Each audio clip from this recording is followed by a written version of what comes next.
नमस्कार दोस्तों, आज का जो हमारा विषय है वो है निर्विकल्प समाधि क्या है।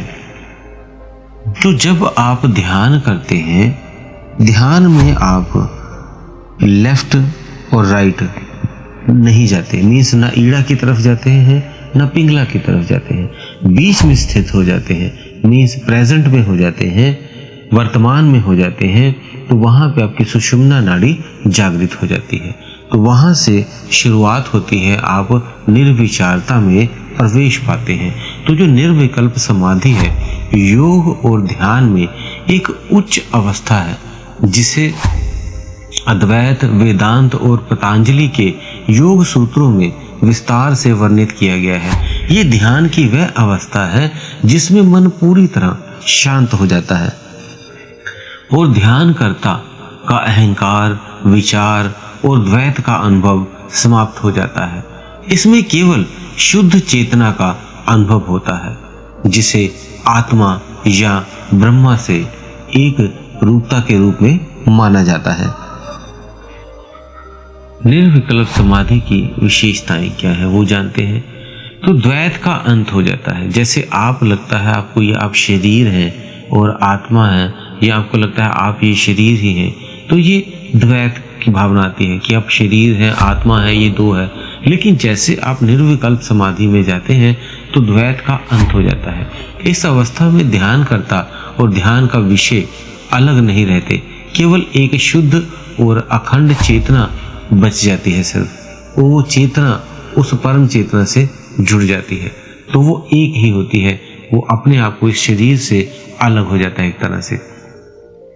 दूसरे पॉइंट पे चलते हैं, विचारों का लोप हो जाना। मन में कोई विचार इसमें इस स्थिति में आपके विचार नहीं आते, कल्पनाएं समाप्त हो जाती है। जो स्मृतियां होती हैं, आपकी यादें पिछली अगली सब समाप्त हो जाती है। या जो आप कैलकुलेशन करते रहते हो, ये करना वो करना, ये सारी खत्म हो जाती है। तीसरे पॉइंट पे आता है आत्म साक्षात्कार।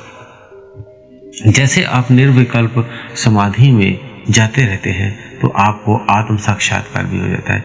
ध्यानकर्ता को आत्मा और ब्रह्मा की एकता का अनुभव हो जाता है। उस पर ब्रह्म से वो एक होने लगता है।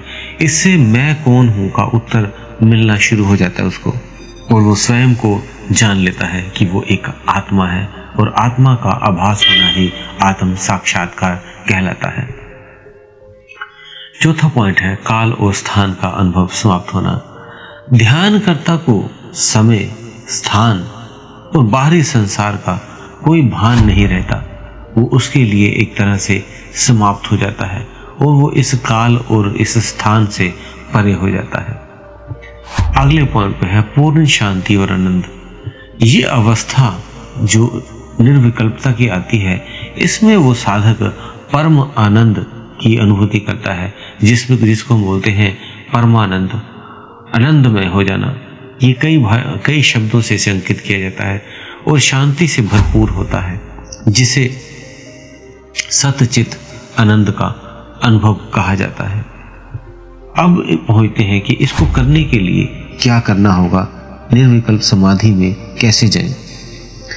तो निर्विकल्प समाधि में पहुंचने के लिए कुछ आवश्यक साधनाएं आपको बताते हैं जिससे आप ऐसा कर सकते हैं। पहला है ध्यान धारणा। ध्यान का अभ्यास करते हुए मन को एकाग्र और शांत करना। दूसरा पॉइंट है जप और भक्ति से ईश्वर या किसी उच्च शक्ति के प्रति समर्पण से मन को शुद्ध किया जा सकता है। तीसरा पॉइंट वैराग्य हो जाना। संसार की इच्छाओं और आसक्तियों से मुक्त हो जाना, मीन्स वैराग्य आ जाना। चौथा पॉइंट है स्वास्थ्य और ज्ञान। आत्मा और ब्रह्मा के स्वरूप को समझने के लिए शास्त्रों और गुरुओं के उपदेशों को आप अध्ययन करें, किताबें पढ़ें, धार्मिक किताबें, वेद उपनिषद पढ़ें, जिससे आपको ज्ञान हो उसका। पांचवा पॉइंट है ओम का ध्यान। आप ओम का जाप करें, ओम की गहराई में उतरें, ओम का रोज ही उच्चारण करें, कम से कम आधा घंटा, तब आप उस निर्विकल्प समाधि की तरफ आगे बढ़ेंगे। और अगर आपके कोई गुरु हैं तो उनसे भी आप इसके बारे में जरूर जाने कि कैसे क्या करना है, वो आपको आगे का मार्गदर्शन करेंगे। अब है निर्विकल्प समाधि का आपको महत्व क्या है, क्या जरूरत है निर्विकल्प समाधि। तो ये आत्मज्ञान और मोक्ष की अवस्था है। इसे मानव जीवन का सर्वोच्च उद्देश्य माना जाता है कि वो निर्विकल्प समाधि को प्राप्त करे और उस आत्मा और परमात्मा का उसका मिलन होके एक हो सके, क्योंकि इसमें ध्यानकर्ता अपने वास्तविक स्वरूप मीन्स आत्मा को पहचान लेता है और वो जन्म मरण के इस चक्र से मुक्त हो जाता है। यदि आप इसे साधना चाहते हैं तो निरंतर इस अभ्यासों को करें और निश्चय ही आपको सफलता प्राप्त होगी। तो दोस्तों, वीडियो अच्छी लगे तो लाइक जरूर करें और अगर आप नए हैं तो चैनल को सब्सक्राइब कर लें और कोई प्रश्न है तो आप हमें कमेंट बॉक्स में लिख दें, हम उसका उत्तर इसी कमेंट में दे देंगे या अपनी वेबसाइट में डाल देंगे। इसी के साथ आप सभी से विदा लेते हैं। धन्यवाद।